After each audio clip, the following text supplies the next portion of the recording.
Hello সবাইকে, আমি তুলি। আর আজ রাত 12টার পরে ছিল ইস্টার ডে, আর তাই আজ রাত 11টা থেকে ছিল প্রার্থনা। এই হলো আমাদের গেস্ট রুম, আর আজ রাত আমরা এইখানেই থাকবো।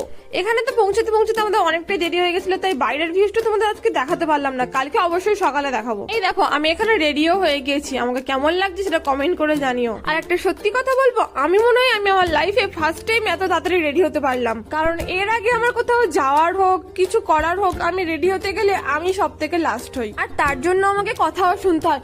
সন্তু আর মা আমাকে সবসময় বলে তুই কোনোদিনও টাইম মেনটেন করতে পারবি না, তবে আজ আমি করতে পেরেছি। আর আমি আজকে রেডি হয়েছি 10টা 15-এর মধ্যে। ঠিক আছে, ওই সব ছাড়া আর এইদিকে দেখো, গির্জা শেষে টিফিনের ব্যবস্থা ছিল এইদিকে, তা আমরা অল্প করে কিছু টিফিন করে নিয়েছিলাম। তারপর অল্প করে একটু নাচা গানা করে আমরা চলে গেছিলাম রুমে। আর সকালবেলা উঠে তোমাদের বলেছিলাম বাইরের ভিউজটা দেখাবো। এখানে প্রাকৃতিক দৃশ্যটা কত সুন্দর না, এর বড় ভিডিও আসছে, তোমরা কিন্তু দেখতে ভুলো না কেউ। আর পাশে থেকো, সঙ্গে থেকো, আরো ভিডিও নিয়ে আসছি।